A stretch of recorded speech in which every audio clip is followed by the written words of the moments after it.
Okay. Bismillah ar-Rahman ar-Rahim. Today we will discuss current topics related to advances in temporomandibular joint dysfunction. First of all, I will introduce a brief introduction to temporomandibular dysfunction. After that, we will talk about advanced temporomandibular joint imaging techniques and temporomandibular disorder management, which including conservative and invasive treatments. Now, what is temporomandibular disorder? According to the ADA, temporomandibular disorder defined as abnormal functioning of the temporomandibular joint. Also refers to symptoms arising in other areas secondary to this dysfunction.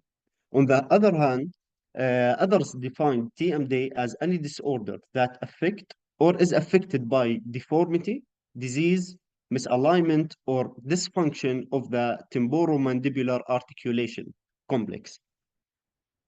Now, temporomandibular disorder can be classified as disorder of the joint, disorder of the masticatory muscles, and headache associated with TMD. Disorders of the joint, including joint pain, which is known as arthralgia, disc disorder, and degenerative bone disease.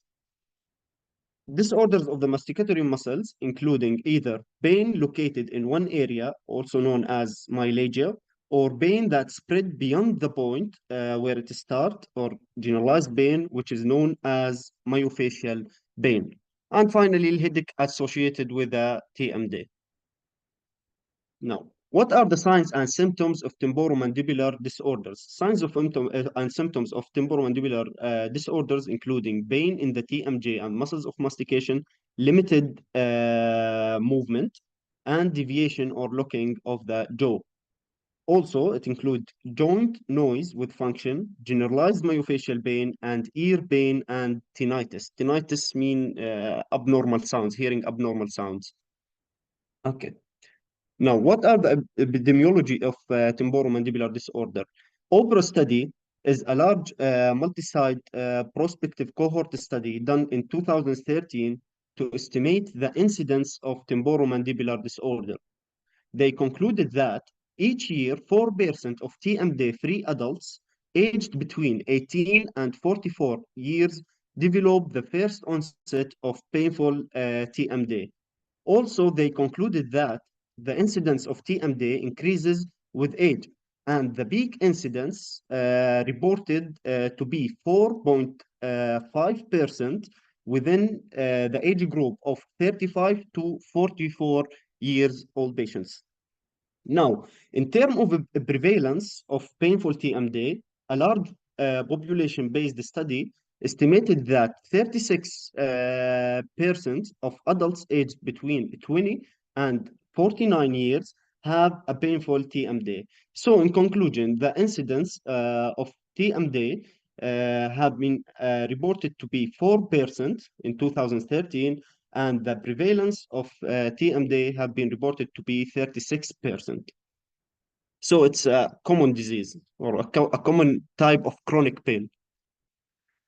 Now, for diagnosis of TMD, TMD have a multi-factorial etiology and internationally accepted double-axis diagnostic criteria, which is commonly known as DC-TMD, have been developed to enable clinicians to diagnose various TMD with validated physical examination method, which represent axis 1, and psychological instruments, psychosocial instruments, which represent axis 2. Axis 1 usually done through physical examinations, and psychosocial instruments usually done using questionnaires. Furthermore, imaging of TMJ are often required for additional diagnostic informations, such as to assess the status of the TMJ osseous structure and the TMJ articular discs. So now, due to the anatomic complexity of the TMJ, imaging can be difficult. Therefore, choosing the proper imaging technique is essential. The imaging technique for TMJ evaluation can be classified into two-dimensional and three-dimensional imaging techniques that we will talk about each one in details now. For the two-dimensional imaging, including panoramic and a plane radiograph, such as the transcranial and submentovertex, were previously used in the temporomandibular joint imaging. Two-dimensional radiograph is usually useful in detecting the presence or absence of bony changes of the condyle. However, for more details, 3D imaging, three-dimensional imaging, mainly cone beam CT scan, is usually required. So we use the two-dimensional imaging for detecting as a presence or absence of condylar changes and and such cases يعني. Conventional radiograph have several limitations, including it's a two-dimensional imaging with a significant superimposition, and they do not give us a useful information concerning the non-bony elements of the TMJ.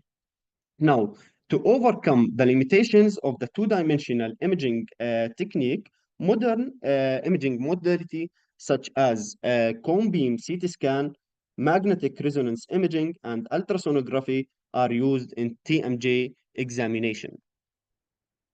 First of all, cone beam computed tomography is widely available now and provides high resolution multiplanar reconstruction of the TMJ. CBCT has shown comparable osseous details to the conventional computed tomography, which is or also known as a medical computed tomography, with the advantage that CBCT decreases the radiation dose. Basically, computed tomography examination of the TMJ should focus on the following aspects, including the intactness of the cortex, normal size and shape of the condyle, adequate joint space, and centric relation loading zone. Regarding the visualization of the soft tissue of the TMJ, such as the discs and ligaments, CBCT is not used as a primary diagnostic method. Now, for magnetic resonance imaging, MRI is currently considered the reference method for imaging the TMJ, soft tissue structures and masticatory muscles. Magnetic resonance imaging could also detect early signs of TMJ dysfunctions, such as changes in the shape of the disc, rupture of the retrodiscal tissue, and thickening of the anterior and posterior ligaments of the TMJ. However, the disadvantages of the magnetic resonance imaging include high cost and it's a time-consuming, restricted use in patients with claustrophobia. Claustrophobia is the fear from a confined space, as we see here, the patient placed in a confined space. So it's not suitable for patients with claustrophobia. Also, it may miss different bone conditions, such as polycysts in the condyles, and also it may miss the soft tissue calcification. فبالتالي or so usually in the cases of bony cysts or soft tissue calcification, cone beam CT scan is preferable than MRI. Now, these graphs represent a case of anterior disc displacement. In the left radiograph, the disc is directly aligned with the condylar head. However, in the right graph, the disc exhibit an anterior displacement. As we see here, the disc represented by the black zone here. Here it's aligned with the condylar head. However, here it's anteriorly displaced. For ultrasonography, ultrasonography is a real-time imaging technique. So it can provide information about disc position during the mouth opening. It's a dynamic, non-invasive, and inexpensive procedure. However, it's not commonly used in the TMJ examination. and usually it's useful in detecting of the disc displacement and disc effusion. Effusion means the accumulation of fluids inside the TMJ cavity. Now, what are the limitations of ultrasonography? The limitation of ultrasonography include difficulty in obtaining clear image due to the overlying osseous structure, as we see here, the scanning done from the lateral side of the external side. Okay, so there are a lot of overlying osseous structure. The medial part of the disc cannot be visualized, only the lateral part of the disc that can be visualized. And finally, the diagnostic value of the ultrasonography mainly depend on the examiner skills and experience and the type or the quality of the used instruments. In ultrasonography, normally the disc is hypoechoic, situated between two hyperechoic lines represented by mandibular condyle and articular eminence. In this radiograph, the star represents the condylar head, and the arrow here represents the articular eminence, and the disc, which is hypoechoic, situated between them. Now, nuclide imaging. Nuclear medicine usually deals with the diagnostic and therapy using a radioactive isotopes emitting beta or gamma radiation. Radiopharmaceuticals are pharmaceuticals containing radioactive isotopes that have an affinity toward a tissue or organ. Now, in nuclide imaging, the patient injected in or with radioactive pharmaceuticals and the gamma radiation produced by the radioactive pharmaceuticals usually registered using a gamma cameras. So here the radiation come from the inside of the patient, not from the external source. Okay, this is the difference between nuclide imaging and the conventional or the normal radiography. Now, depend on the type of the registration device or the type of the gamma camera that used, the imaging method or nuclide imaging method are divided into three types: scintigraphy, single photon emission computed tomography, and positron emission tomography. Scintigraphy is a two-dimensional imaging technique that uses static gamma camera and is able to detect any inflammation, trauma, or tumor. For single photon emission computed tomography, it's the same as scintigraphy, but it's a three-dimensional imaging that uses rotating gamma camera. Scintigraphy uses a static gamma camera and it's two-dimensional. However, single photon emission computed tomography, it's a three-dimensional and uses a rotating gamma camera. Finally, positron emission tomography, it's also a three-dimensional technique that provide cross-sectional data, and يعني, this is what make it unique. It produce cross-sectional data على عكس السنتيgraphy and the single photon emission computed tomography. And the data are mostly used in cases of malignant tumors. Okay, now we will start talking about the management of temporomandibular disorder. The management of temporomandibular disorder can be classified as conservative or invasive treatment. Conservative treatments include self-care technique, physical therapy, cognitive behavioral therapy, biofeedback, botulinum toxin injections, and intraoral appliance. On the other side, invasive treatments include occlusal adjustment, arthroscopy, arthroplasty, and joint replacement. Okay. Now we start talking about the conservative treatment.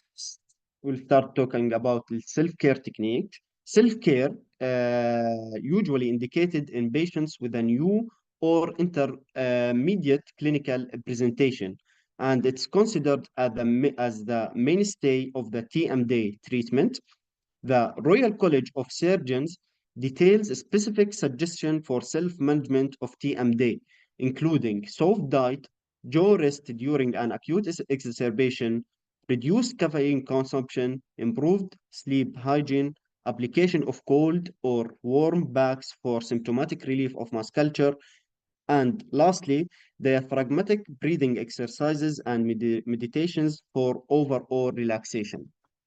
So it's a recommendations for the patient to reduce the signs and the symptoms of temporomandibular disorders. Now, physical therapy can include manual techniques such as mobilization, stretching, and manipulation of the TMJ and cervical spine. Also, it includes exercise guidance, which include at-home stretching and mobility strategies. And finally, patient education on relaxation techniques, uh, postural instruction, and parafunctional awareness. So it includes three aspects: manual technique, exercise guidance, and patient education.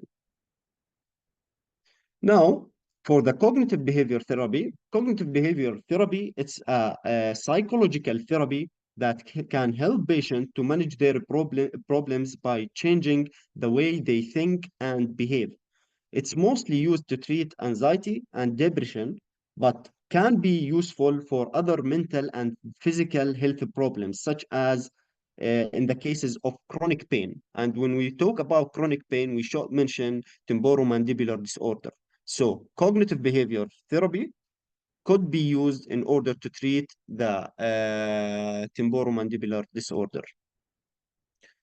Now, cognitive behavior therapy, الميكانيزم of action تبعتها انها it changes the patient's thoughts and negative attitudes and eliminates the pain-related concentration.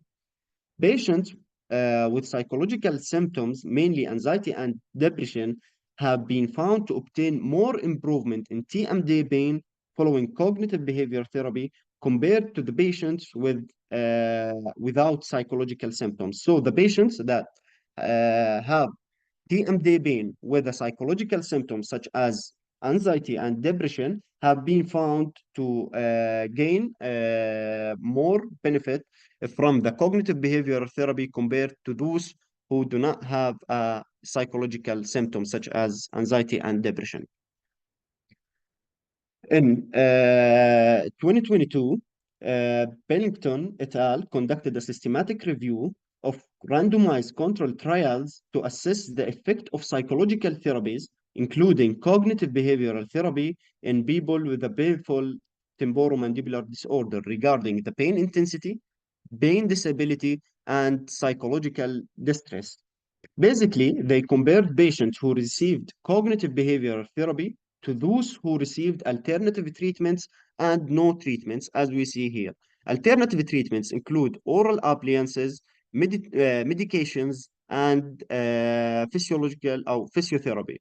The control group, no treatment. Okay, they concluded that the certainty in the evidence was low in their study, and there was no evidence of difference in pain intensity and disability between cognitive behavioral therapy and alternative treatment or control group at the treatment completion or follow-up. So there are no difference between the groups regarding the pain intensity and pain disability. However, cognitive behavioral therapy showed a small advantage over the alternative treatments in terms of psychological distress at treatment completion and follow-up.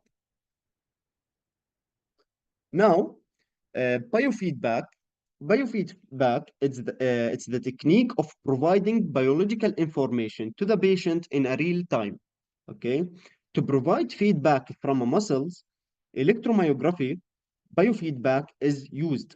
Okay, in this method, the surface electrodes of the electromyography is a device usually used to measure the activity of the muscle, as we will talk later on. Okay, so to provide feedback from a muscle, as we see, electromyography biofeedback is usually used. In this method, the surface electrodes are placed on the skin to measure the frequency, the intensity, and the duration of the muscle concentration.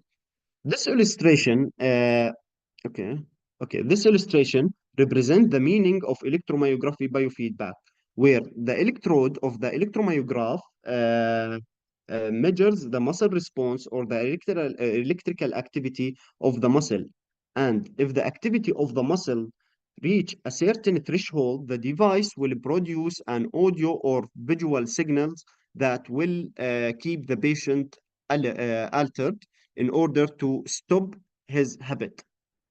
Here we're mainly talking about the clenching and paroxysm. Okay.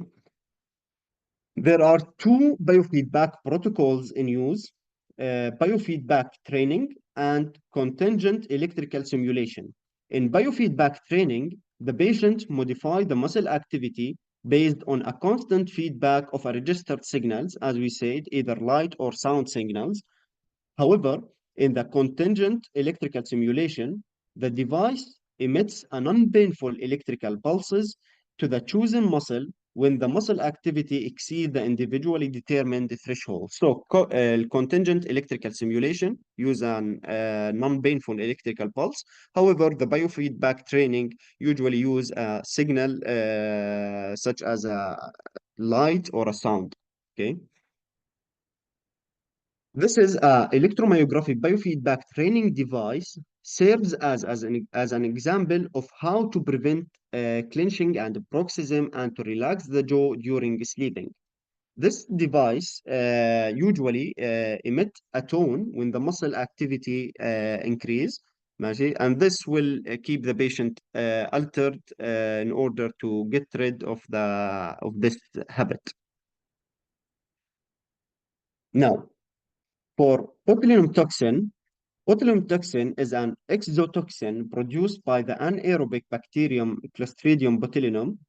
There are 7 serotypes of botulinum toxin, A through G, okay, with the further subtypes for each serotype. Usually, 4 types of serotype A are commercially available for the use in a human. So basically, botulinum toxin type A is the type of botulinum toxin that is used in humans. Okay. Botulinum toxin type A inhibits the skeletal muscle through hindering the production of acetylcholine and inactivation of calcium channels in the nerve ending. Therefore, botulinum toxin type A is currently used to treat several head and neck pain and dysfunction disorders, especially when the problem is assumed to be of muscular origin. So usually it's used in order to inject the muscles, okay, in order to reduce the activity of the muscle. Now, however, the effect of botulinum toxin type A is temporary, lasting about 1 to 6 months, depending on several factors, including the dose, the concentration, injection technique, and the patient immune response. Okay. In, in 2022, Hijazi et al. Conducted an in vivo study to evaluate the injection of botulinum toxin into masseter and temporalis muscle as a treatment modality for temporomandibular disorder pain. They selected a total of 14 patients, كانت السامبل سايز تبعتهم okay, with a TMD, and they divided them into two groups. The study group, which received injection of botulinum toxin type A, and the control group, which received a 0.9% saline solution, okay, as a placebo effect. Patient had 4 follow-ups in totals. First at the injection session, then after 1 month, 3 months, and 6 months post-injection.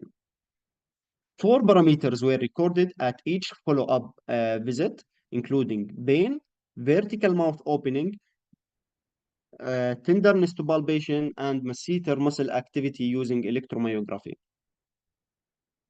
Okay. Now, they concluded that there are statistically significant lower pain value and increased mouth opening after 6 months of botulinum toxin injection. So, the injection of botulinum toxin is effective in decreasing pain and increasing mouth opening in the patient diagnosed with a TMD. As we see here, this is the VAS pain score. and tenderness of palpation were reduced for the Botox group, and the range of motion increased for the Botox group. Okay. Okay. Well, electromyography activity were reduced for the Botox group also. Okay. Okay, now we will start talking about intraoral appliances. دكتورة بس طلع لي انه 10 دقائق بجوز باقي من دقيقتين. تمام عشان ما يلتغي الريكوردينج.